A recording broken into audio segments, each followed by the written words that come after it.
Good morning and welcome to Christians Aren't Sheep, a beginner's guide to meditation. My name is Ron Heinrichs. I'm the host of this show. And my show is totally based on Isaiah 40 verse 31. All those who wait upon the Lord will renew their strength.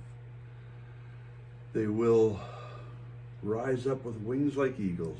They will run and not be weary. They will walk and not faint. Amen. Well, this morning I've done my 5 minutes of stretching time, 5 minutes, actually 15 minutes of exercise time. And now it's time for a little devotional. And I'm thinking sometime this week, maybe we'll add in a new baby step. Anyway, let's get to our devotional time. Finishing strong. At the age of 103, a woman named Mankar competed as India's oldest female athlete during the 2019 World Masters Athletic Championship in Poland. I'm guessing this is a competition for older people. Remarkably, Carr won gold in 4 events: javelin throw, shot put, 60-meter dash, and 200-meter run.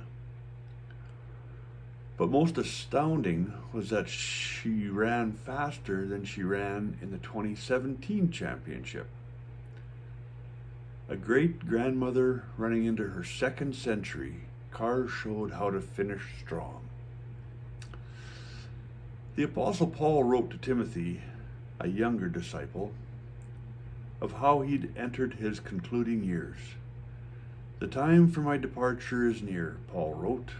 That's in 2 Timothy chapter 4. Reflecting on his life, he confidently believed he was finishing strong. "I have fought the good fight," Paul said. "I have finished the race."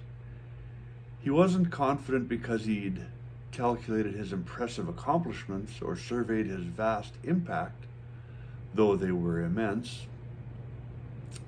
Rather, he knew he'd kept the faith. The apostle had remained loyal to Jesus through sorrows and joys. He'd followed the one who'd rescued him from ruin.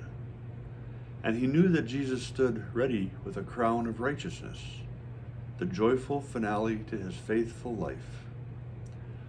Paul insists that this crown isn't for an elite few, but for all who have longed for Christ's appearing. As we head into a new year, let's remember that Jesus stands eager to crown all who've loved him, and may we live to finish strong. What would it look like for you to finish strong? Who has been an example of finishing well? The prayer for the morning: God, I want to finish well. Help me to love you more than anything or anyone else. Amen. Amen. All right. For those of you who need to get on with your day, thanks for being here. And we'll see you tomorrow. And for those of you who have time for a little bit of the quantum physics world, let's get back to Dr. Joe's book, You Are the Placebo. Dr. Joe Dispenza's work is available online. I really encourage you to read some of his work, check out some of his videos. Okay, yesterday we were reading about Lori, who had the extremely abusive father, who had a medical condition because of it. let's read a little bit more about this story. Lori and I met in 2009 after she had seen What the Bleep Do We Know and become transfixed by the concept that a person could possibly create a totally new life. I happened to meet her while eating dinner before a workshop. I was teaching at a retreat near New York. We talked about the courses I gave on personal change, and she immediately registered for my next class that August. When Lori came to her first event, she heard that it was absolutely possible to change your brain, your thoughts, your body, your emotional state, and your genetic expression.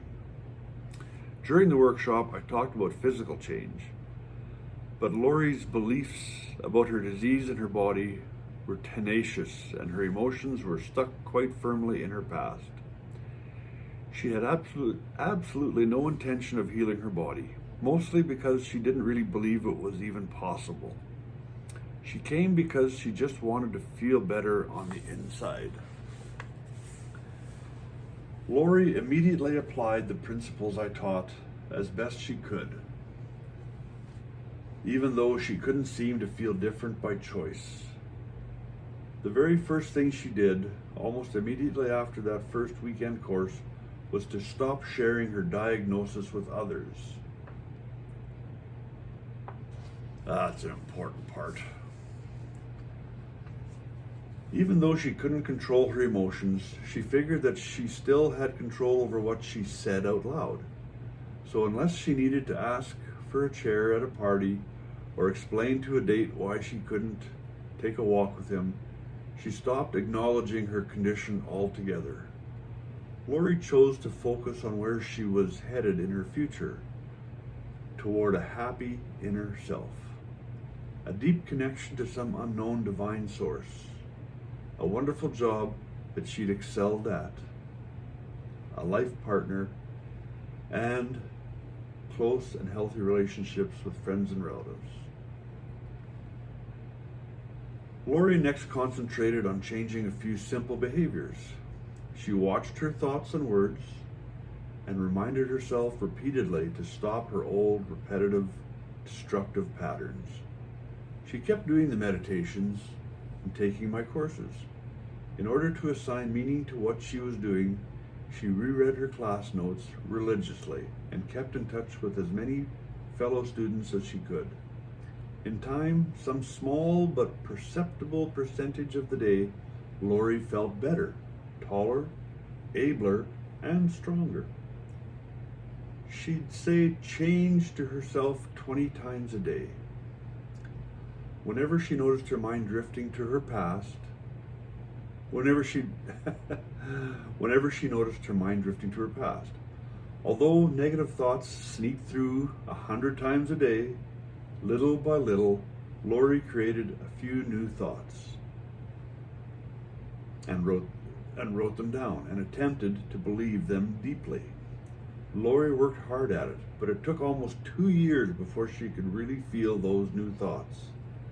Instead of getting frustrated during that waiting period, Lori reminded herself that it had taken quite a long time to create the disease from her emotional state, so it might take some time to uncreate it.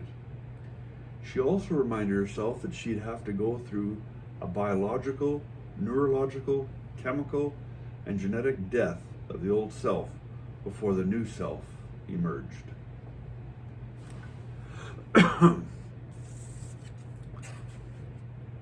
Baby steps.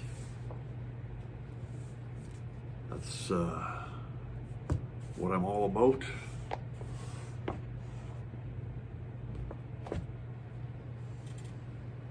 One good habit leads to another.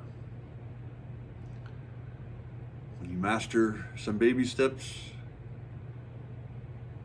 you might be ready for the race. Anyway, I hope you enjoyed our time together. Have a great day. Find a reason to smile and laugh. Get rid of that cortisol in your system. We'll see you tomorrow.